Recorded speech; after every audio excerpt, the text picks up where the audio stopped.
Welcome, episode 2, Voices on Second. Yeah. And today we have your turn. I'm Jessie. I am this crazy lady's partner. We just bought the Tuxedo Gallery on 2nd and Bernard. And now you get to pronounce her name. Karen. Wunderbar. Okay, and what kind of a dress is she wearing? A dirtle. Good job. And where are you from?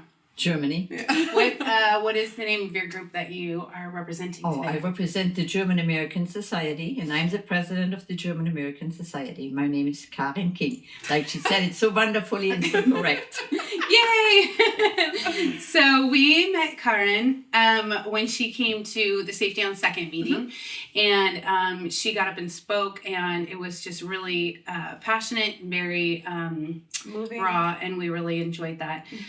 So we would like to, we thought that it would be really great to have her on here, give us her story and tell us kind of what's going on over there. So our big thing is can you tell us how long you've been on right down the street from us, because you're our neighbors, and then kind of what it has looked like over time, changed before the policy, after the policy, have you seen any movement? So if you want to just kind of give us some background so our viewers know. Yeah, no, I'm more than happy to do that.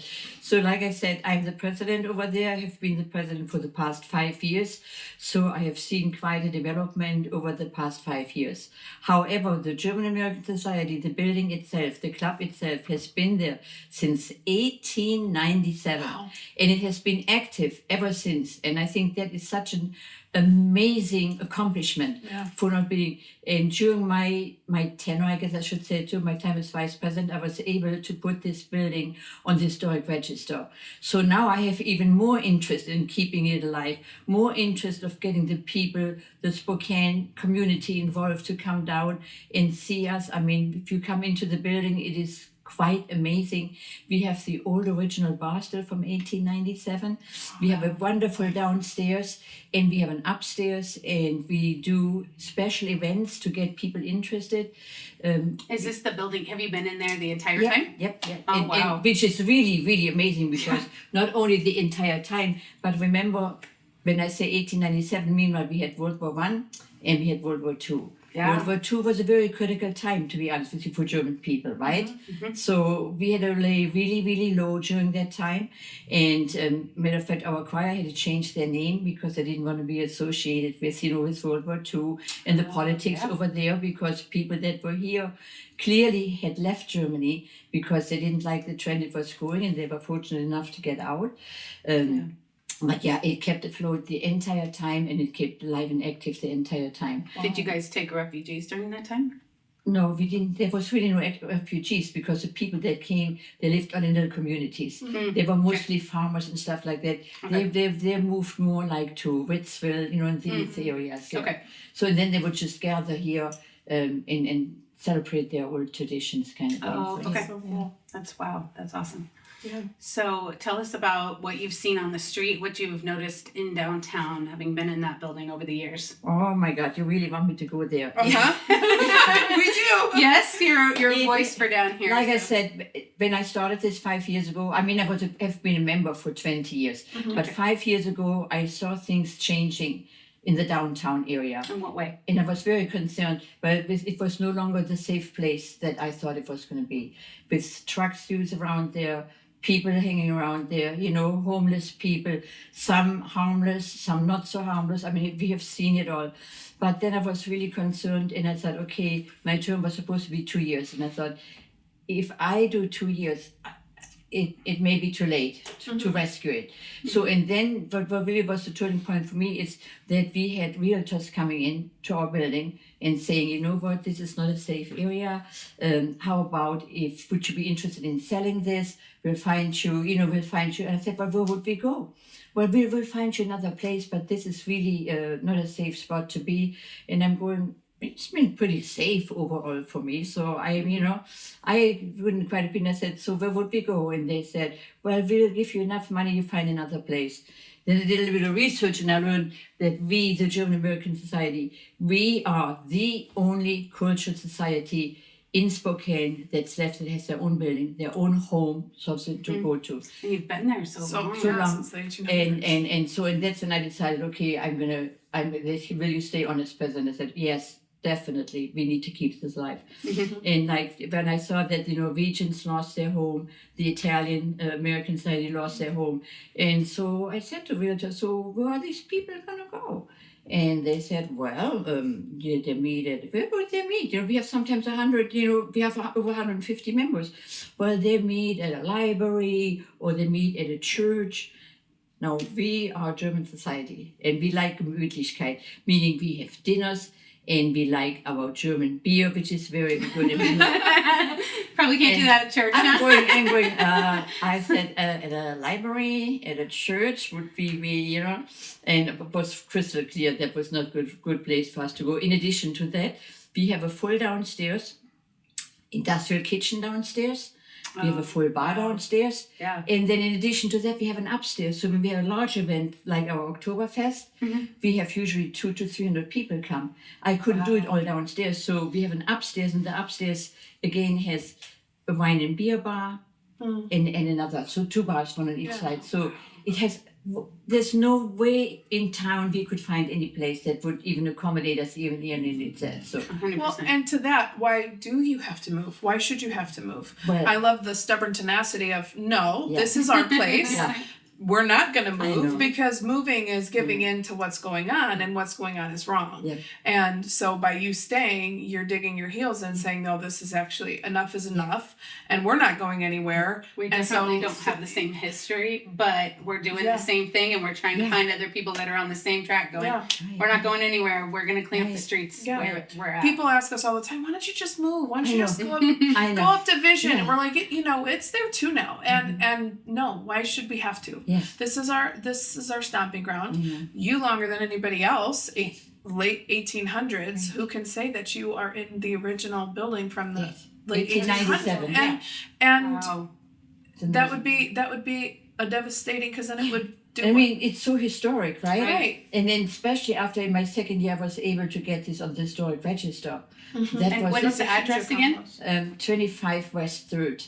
Okay. It's just Right, pretty yes, much right down there, yeah. across Yeah. from you, yeah. Just So right down. 25 West 3rd. So once we got that on the historic register, and the city, I have to say, Megan Duval, I don't know if you guys know Megan Duval. Yeah, she has been an amazing advocate to help me with this. Oh, wow. Because, people said at the beginning, you will go to the city council and everyone, it's a long process. And then, well, you've made some changes to the building and blah, blah, blah.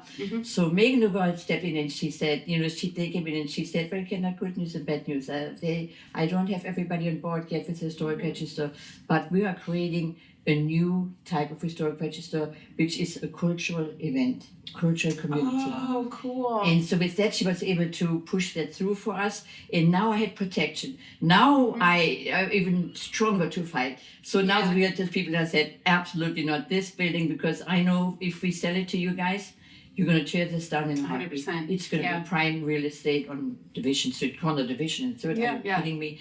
Absolutely not. And they never came back. They never bothered me at all.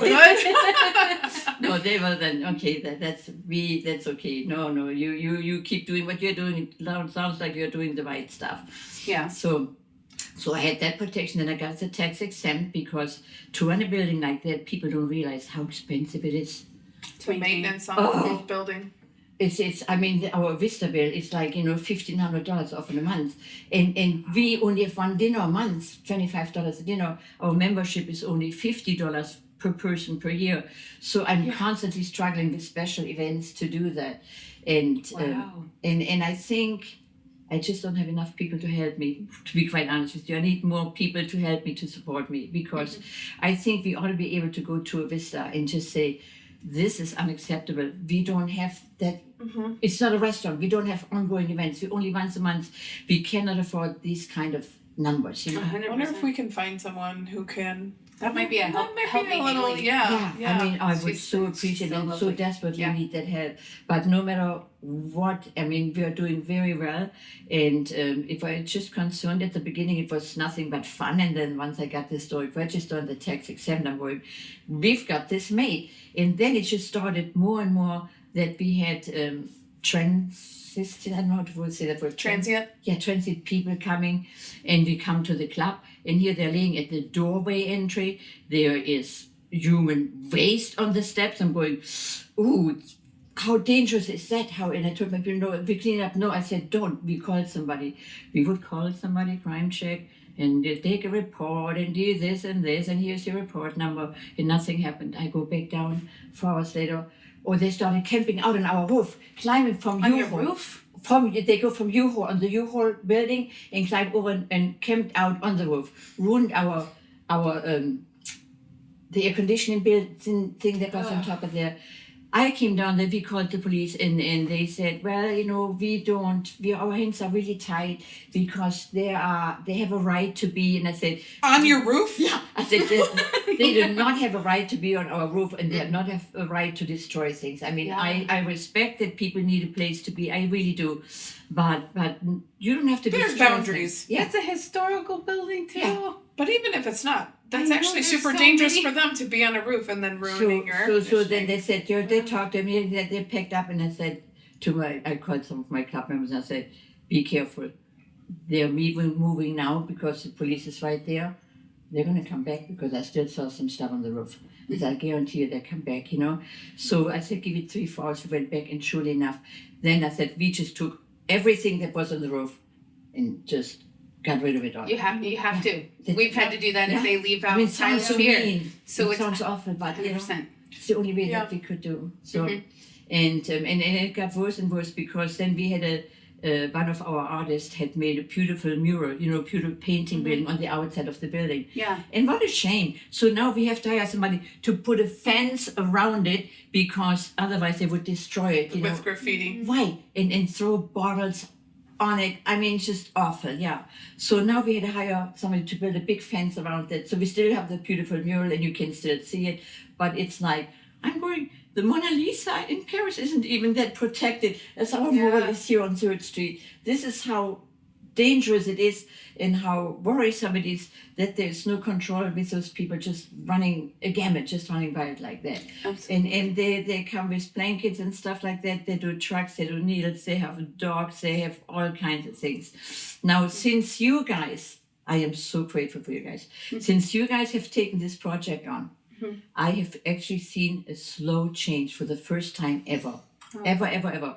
Because I came to the meeting here, Was that your first time going to one of those? Yeah, that was my first Okay. time ever.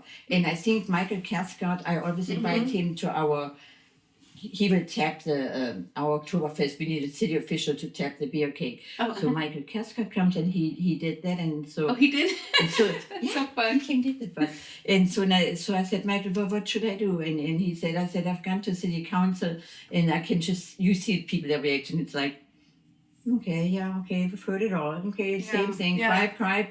And I said, I don't have enough power. And he said, no, you can't do it alone. I will help you, he said. So you put a thing together. He said, often after the council meeting, we will have a gathering, and I can help you push this. And then it's when he said, I will give you some assistance, and that's when he told me. And I said, but I feel so alone here. I feel like I'm fighting an uphill battle alone with this club, and I'm getting a little bit worn out and worn down, and getting no support from the city was my biggest concern, because I thought, and I said that to them, I said, would the city not love to have some businesses down here that are staying alive, that are bringing people down here, that that they have fun events that will, keep everything. Do you want to just everything die out and you can have that?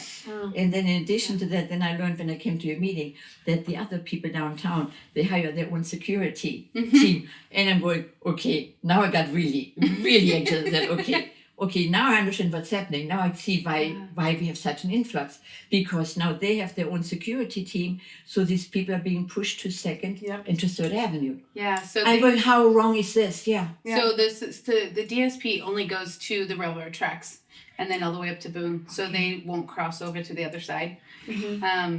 Which is crazy because we are here. considered core downtown, but we're exempt from any other from programs any or of the anything. programs that help us, like the So we private don't security. understand why that is. No. I do partly feel like that this was set up to be Mhm. the ones, we were the ones to take the brunt. Right. Yeah. And somebody along the I way saw that, yeah. had decided that that's what was going to happen. So, our whole mission here has been to unite the community, bring small business owner and people like yourself all together so that we can talk, because why do we have to stay and take it? Why can't we Why do you stand have up to and move unite? from a building you've been in since Yeah. the late 1800s That's or so powerful. and that And what you this do is is a actually- community. It's the German community coming together and celebrating your culture. Yeah. And if they keep pushing all of those things out, what's left? Yeah, Yeah. I agree. And then what happens? Then you have a dead downtown, and then pretty soon people don't even come down. They won't even support the other part because it's Right. like it's dead. you Dirty. know? Because Yeah. we're the It's dead, entrance, we're the dirty. gateway to Yeah, see, downtown. Right. You People have to come go right off through the here. highway, and what are you greeted with is Yeah, absolutely. everything you just described. So how has then,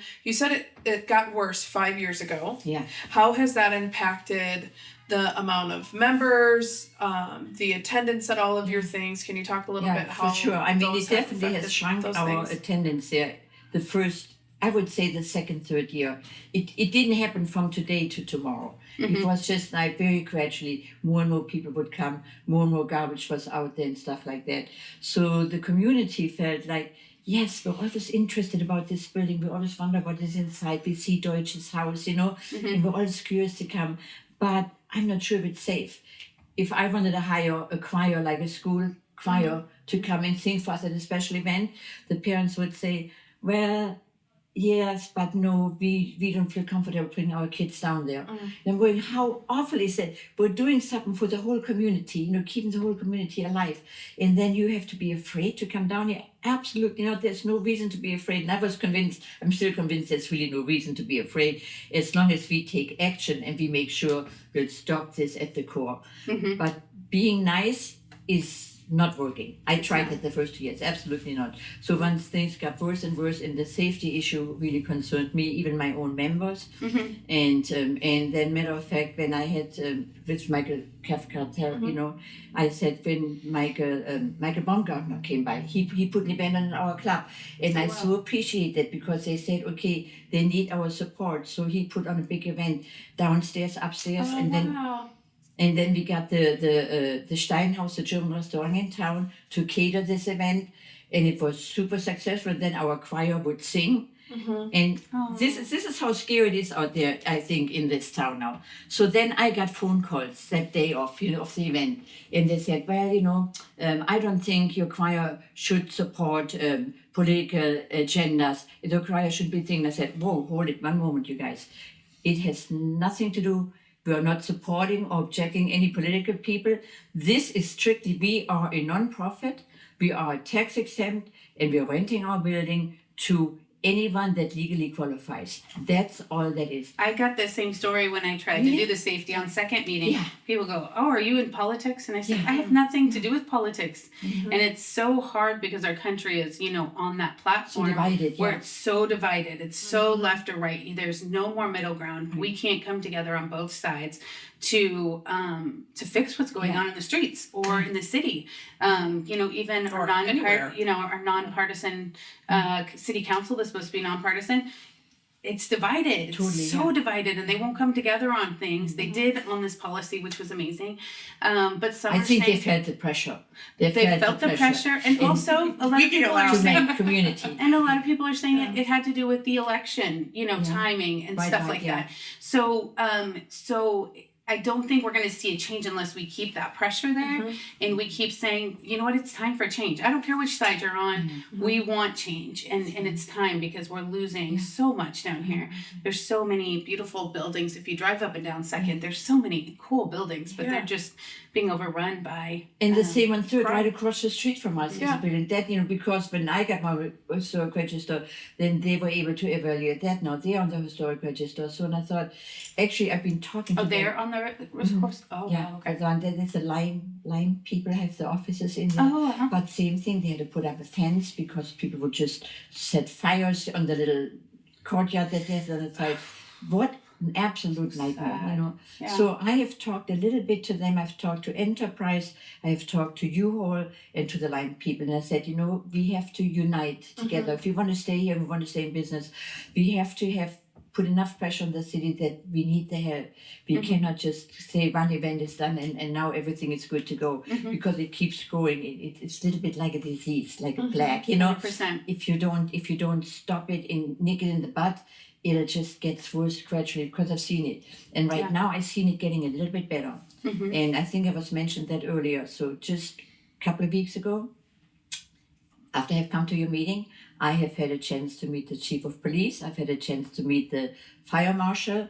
And so and I told them all, and they gave me their business card. And I said, so if anything is, are you sure I can contact you? I mean, it felt a little bit. They mean it, I'm because just a they will little respond. me. They will respond. Yeah. They do. So now we had this guy, and I get this phone call. Of course, I'm not down there. Remember, it's very tough, our building, because it's not being occupied. Unless we have a dinner, or on Tuesday nights we sing our choir, but otherwise, so we're a real good target for people to just hang out there and bring their stuff and their crap and leave it out there, you know, and the human waste on top of that, and then We have a leaf blower for that, because how do you safely clean up human waste other than just try to blow it off of the bad. sidewalk? So I was at home, and I get this call, and I said, you know, Karen, there is these people laying here, and they have a dog on top of them, and you know, and I said, first thing I said, don't do nothing, let me call.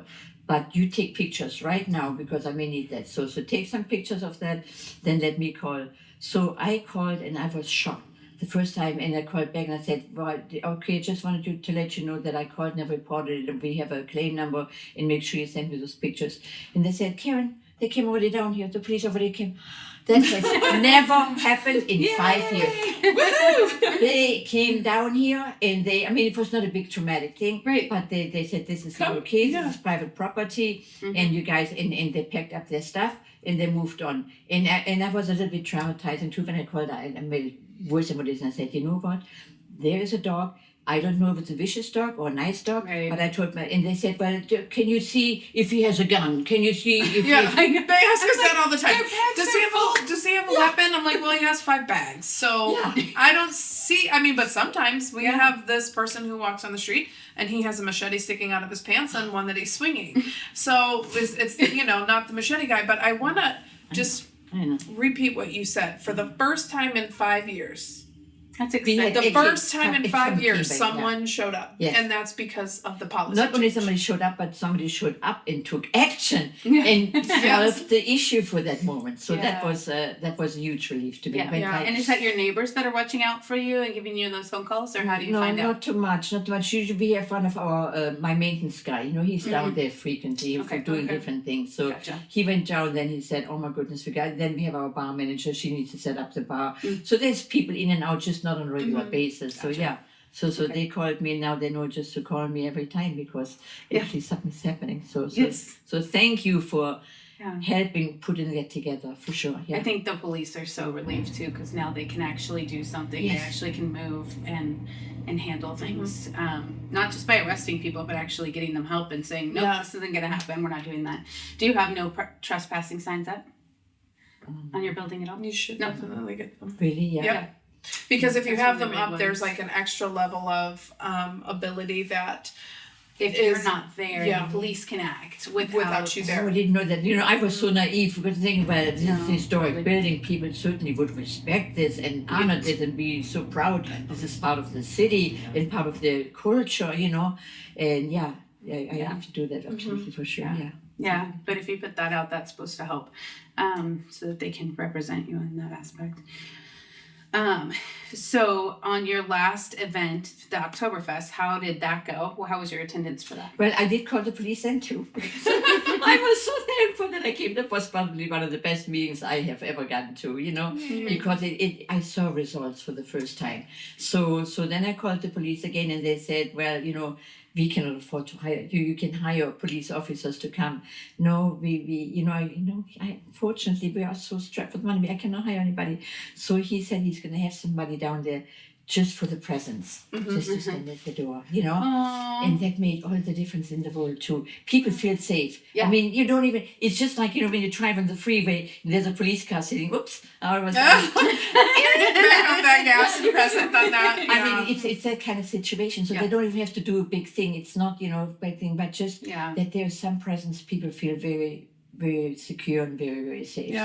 So that is wonderful. And the same thing when I had Baumgartner's event. So it had nothing to do with politics. We need the rental money. He was paying us not only for the rental, for downstairs and upstairs. He did a welcome downstairs and upstairs rental, and he paid the choir to sing. Oh, so, wow, that's so cool. It was a wonderful relief, and it had our building. And so then I get these phone calls. I'm at work again, you know, and I said, I want to come down for the event after work. And they said, well, you know what, I'm German. And I said, really, are you part of our German American society? I don't think we've ever met. Well, no, but I tell you one thing, you cannot do this as a German. I said, you know what, I think your best bet would be you come and join our club, and then you have a voice. I said, right now, it means nothing to me. Anybody could call and say they are German. And, you know, and I said, but if you're interested in joining our club and want to share your opinion, we are totally open to that, you know. But then I got other calls that said, you know, we are threatening calls and this and that. And then I called our vice president, and he's 80 years old. You know, he came from after the war, and he said, oh, Karen, call the choir members. Let's call the choir off. Let's call. And I said, Echo, if we call this off, it's going to be worse the next time. They just keep going. Right. You know, and I said, no. So I called the choir and I said, just, you know, because they bring in protesters like from Seattle. Yes. Yep. I almost went to the TV people, but I didn't have enough time there and said, they pay people. What is this? Yeah. So I called the and said, this is what's happening. But the police already promised me they're going to have a police state. They're not going to do nothing, but they're just stationed down there, so no problem. So then when they had in fire said, and I said, if you guys are good, I'm good. I said, we have to stand our ground right now. So they were amazingly, they were all good, you know. So, but I tell you, as I'm leaving work, I'm driving down. I actually called a lawyer. They had me so threatened, and I called a lawyer and I said, you know, I'm really concerned. I'm going down there, I'm putting my foot down, but what can happen to me? Because they said we will sue the club for putting on these events. I mean, and I said, and who was these people calling? They said they were German people too, or they were just political advocates. They said, you know, that we are hosting a political event. They said, you know, absolutely not. Yeah. All we do is just the rental piece. But they do, when we have a wedding, we don't ask what kind of wedding this. We don't ask what kind of religion do you run. When they do Bar Mitzvah, whatever that's called, we don't ask, are you Jewish, are you Catholic, are you, you know, what are you? No. We just rent the event, and that's all we do. And we're obligated to do so, you know, as a non-profit. So, and I went like, no, it has nothing to do with that at all. So, and then when I got down there, I'm not kidding you, they are standing there with signs but... So you did have protesters out there. Wow. And then people had taken videos of them. They said they brought in a bus. They paid everybody, I think, some money. And they had gave them the signs. So they're standing there on the sidewalk, not at the building. So the entrance was everybody could get in and out. I mean, I didn't think anybody would come. They'd be so scared. But everybody came. They stand across at Enterprise. That's what they go, no, shame on you, and shame on you. And I want to say, shame on you, because if you have some interest, you couldn't take, you know? Yeah. You don't even know what you're protesting. I could tell they were just they literally just get paid and bussed over here to protest. Yes. Wow, that's so sad. So and then I noticed when we had the city council meeting, the elections, right? I saw the flyer too posted where they said you need to come to Spokane and support with names. Support Zach Sapone, picture of him. For this guy and that guy were 2 or 3, and somebody from the school district. And if I had more time, I was going to go down to Channel 6 and say, I want this aired. This is not a fair political fight. They said, you need to come and support him, and you need to go talk to the people. Where did you find that flyer? Oh, it's on my Facebook. I probably still have it. Yeah. Wow. I would love to see that. Yeah, I think I still have it. So if I had the time, I would have gone down there and I said, because I remember when we had Nadine Woodward and she went to some religious event, Yeah. I mean, totally innocent, just thinking and praying for my community, and they made a big deal. And I didn't think that a TV station had aired that and made her look so bad, Right. There was no intention, it was all twisted around. And so I was going to go down there and say, this, I want you aired that event, so I know you're open to airing these kind of events. Mm-hmm. So can you please air this, because this is so wrong, to tell people, to scare, this was to scare people.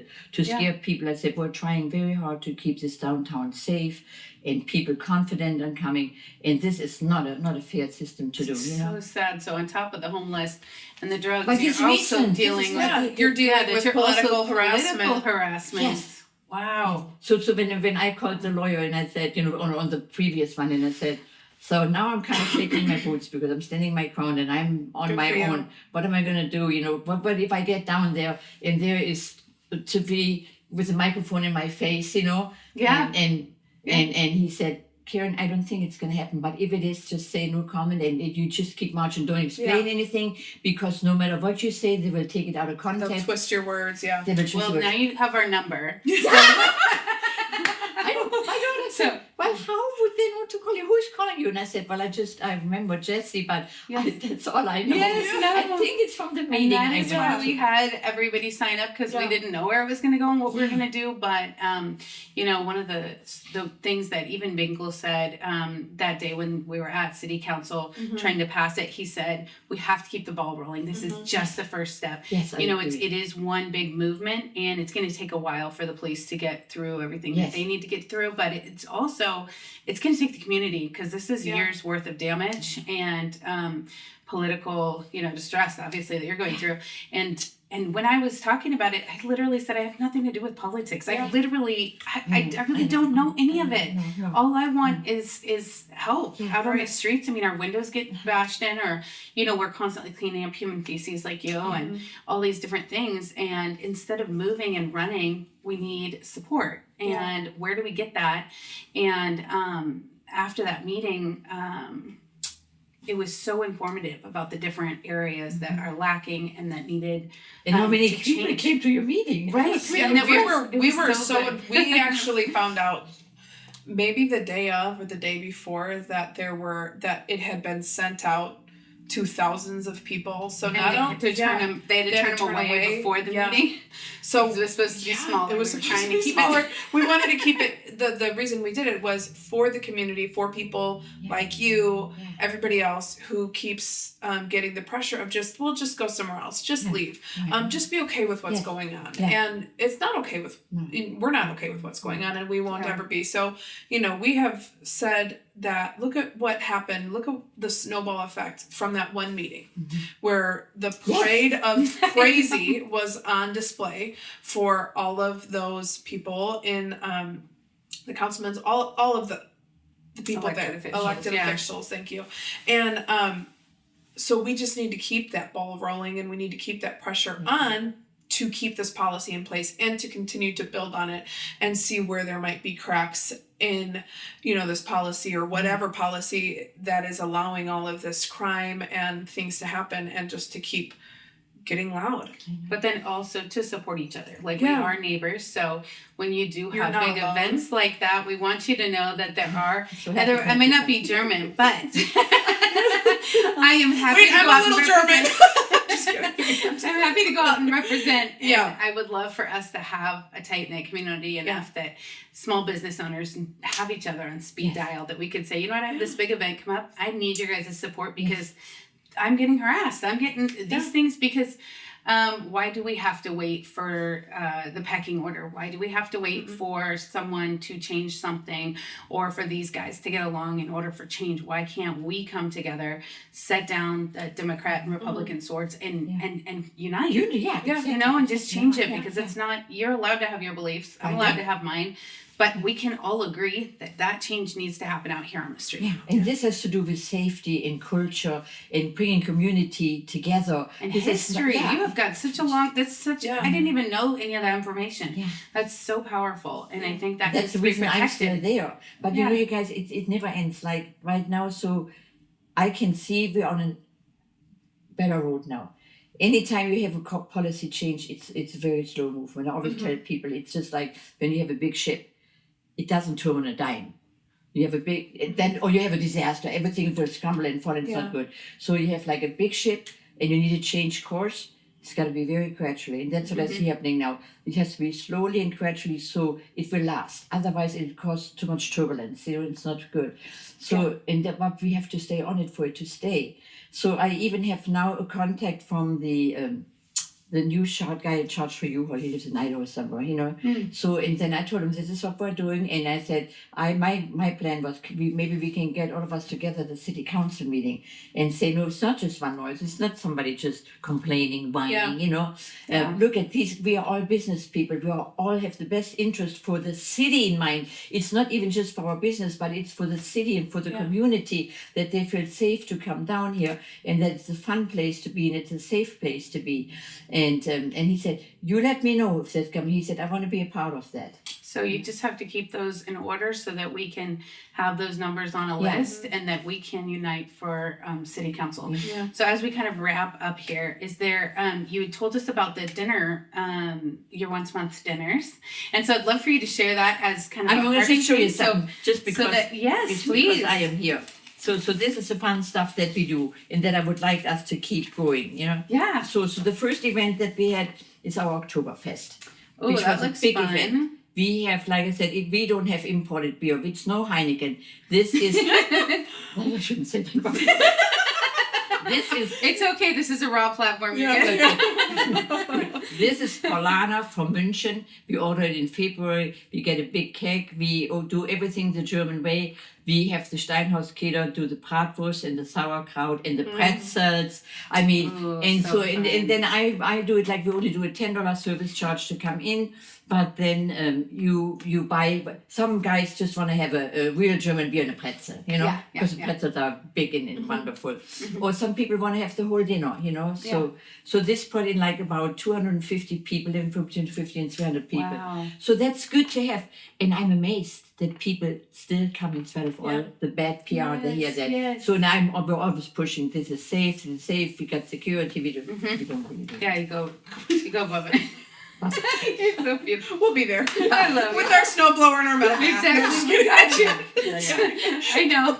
So that was in Our October. screwdriver wasn't a screwdriver one time. Yeah. Then in November we had Pioneer Day, and again that draws in a lot of people. Pioneer Day, that's so historic, you know, thanking all the people that came before us, that came before and after the war, that built this German society. And it's not that they're coming here illegal, no. These are hardworking people, and when they came to America, and some still do, they really enrich the country. They bring the culture with them. They make it, you know, they make it a better place, because they have seen what happens if you get wrapped in politics and the destruction that it does to people. 100%. So they are more open, and they just want to make what's good for everybody, you know. Yeah. Absolutely. So Pioneer Day, we honor that, the pioneers that came. And when is that? That is already, it's always November. It's always right around the Veterans Day. I do it, okay. yeah. Gotcha. So it kind of fits together, because the veterans, the war, the pioneers, all that. So, and so and then in December, that just passed on the 13th of December, we have our Christmas dinner. And you talk about, we got a Christmas tree up, we got the Glühwein, you know, when you go in Germany, if you have ever been to the Christkindl markets, you get the Glühwein. Glühwein is a spiced wine. It's kind of a bit like a sangria, It's like but mulled wine almost, it's wonderful. So we have the Glühwein, and we give that for free, and we make it handmade. Yeah, we use the port wine, the red wine, and all that stuff. We do it for it. So I said we'll give that away for free, and when it comes in as a little thank you. Thank you for coming down here. Thank you for supporting us. You know, we cannot afford much, but there's a little something we can support. And we had a chef that has flies in from Seattle, because most of my cooks are volunteer and they don't have enough. They get scared when it's over 50, 60 people to cook. So then he's used to cook for lots of people. So we had 126 people. Wow. And then he did a wonderful job, you know. Wow, that's And then some of the people, when they hadn't played the fiddle, you know. And then here again, I so appreciate, like when I have like the Oktoberfest, when Michael Kersker, a city council member, comes, he don't care how much pressure he will get. He will just tap the cake for us, because German tradition says that a city official has to open the Oktoberfest officially by tapping the first cake. When we tap that cake, anybody standing around gets a free beer till the cake is gets a free glass of beer till the cake is empty. Yes. You know? So that was so much fun. Have you ever had a hard time getting elected officials out to do that from the city? Well, the goal is to get the mayor. Mm-hmm. That is the goal. I mean, Have you in ever Germany, it's invited always her? the mayor of the city. When we had Nadine Woodward, she came every time, once or twice in a row, no problem there. When I tried the new mayor, I cannot reach her. It's always a voicemail or this or that. Is there a secretary? Is there somebody that I don't think there was much interest. Okay. So I don't have enough time to fill with it. Right. So I thought, okay, Michael is already there. If you're willing to do it, you do it. And I said, and I'll give you the platform and you talk a little bit, about the culture, not about politics, but how the city supports these cultural events, and that's why he's there. Yeah. So that was a good thing. So that's awesome. That was good. Oh. Yes. And on this event, you will not believe this. That's what. What? That's what. What?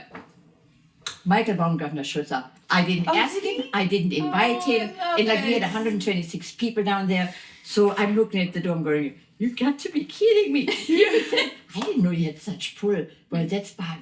We feel very safe if you have, that kind of pull. I'm going, I really don't. You're like, no problem. Yeah, of course I set that up. Yeah, so he came, and he addressed the community, all of them there, and he addressed the people and said, hey, we as a city and as a congressman, he said, we realize how vital it is and how important it is for the city, for the people to have cultural events like that, whether that's German, Italian, Norwegian, whatever. Super important to have the community come together and celebrate these events and celebrate the history. Because if that goes away, it should have nothing to do with politics. Yeah. It should But literally have to do with community. But I could see some of the people made a funny face. You were just like, I don't care. I'm going, this is good. I don't care about it. And then surely enough, the next day I get a call from people that said, well, Karen, I want you to remove the pictures on Facebook. I said, you know what? I haven't taken any pictures. I don't know what's on Facebook. Are you on Facebook? But yeah, we didn't get clearance to be on Facebook. And I said, I will do the best I can. Don't worry about it. I take care of it. Yes. Because I know once you click on Facebook, when I click on it, it goes away. I cannot even see it again a second time. So I said, I'll take care of it. Yeah. So, and the last thing, I know you guys want to wrap up. He's probably falling asleep. But you didn't know what you were getting into. That's for sure. This is another beautiful. It's not downtown, so I'm going to make it very short. But we also do an annual Christmas service at St. Mark's. Again, non-denominational. Awesome. I'm really trying to push no dividing politics, no dividing religion. We need to come better together as a community, enjoy the events and celebrate together. You can have different opinions. I'm not saying don't do this or don't do that. No, you perfectly fine, have different opinions. It's healthy to have a mix of different opinions. But so this one here, the choir will sing all our German carols. Okay. And the pastor usually says a few words. And then at the very end we sing, the very famous Christmas. Christmas, by the way, was started in Germany anyhow, so it's a big event. So we sing the famous Stille Nacht, and then everybody gets a candle, and the fire marshal better not listen to this because we turn off the light. Earmuffs. Yeah, we turn off the light and we light a real candle. Everybody gets a We real always did that in church when I was little and sang. love that. So Silent Night. we sing Stille Nacht. And it is so moving and it's so peaceful and it's so beautiful. And then after we sing in German, then we sing it in English. And then so wonderful that's event. beautiful. I mean, That's beautiful. and that's so we do those. That's why we have to stay alive. Yeah. That history. If we don't do that, that history is all gonna go away. 100%. So that's so sad. If I had more time, I'd even go into the schools. But right now, I don't have the time for that. Yeah. But right now, my number one goal is just keep us downtown safe, keep us alive, keep us active, and keep people wanting to come down here. Say, that's really cool. Or I went to that event, you know. And not be afraid. And not be afraid. And the safety thing is one of the absolute biggest things. So, and I think we're moving in the right direction on that one. Yeah. One more thing that I saw that's concerned, every time there's another battle, when I figure one battle is almost done, the next battle. Now the parking is a real battle because... with the parking increase. Right now, 12%? until now, U-Haul has allowed us to use that whole parking lot. Well, now using that parking lot, they're going to build like some kind of storage or whatever. And so now people will have to start paying for parking when they come to your paying events. for parking. And then I thought, okay, there was a parking lot here on 2nd Street next to the church. So today when I came to you guys, on purpose I drove back by our club, make sure everything is okay. I turned around. There's a brand, the church already went out of business, the Redeemer Church. There's a brand new, and I know now how expensive they are because you have a little fence like that. Brand new fence from around the Redeemer Church, and it goes all the way down to that parking lot. So that's no longer an available parking. I told everybody it's no problem, you park on 2nd Street. And now they can't. So now I have to talk to the city and say, who did somebody buy the church? Is there another business coming? Yeah. Who put this fence? It's expensive. Who owns this? And what am I going to do with the people when they come? Yeah. Maybe you can talk to the church and they'll open it up for you to use just it for that. during your event. Because they're probably just trying to protect their property and their members. Yeah, very true. But so it goes on and on. Yeah. And that's why we have to stay so active, because if you don't, it just it just slides away too easily. So thank you for everything that you do. Absolutely. And thank you for coming and sharing that. That was really amazing. Thank you. Yeah. We really appreciate it. All right. All right. Sounds Well, good. thank you. Thank you. And thank you for joining us for this episode. This was awesome. Thank you again, Karen.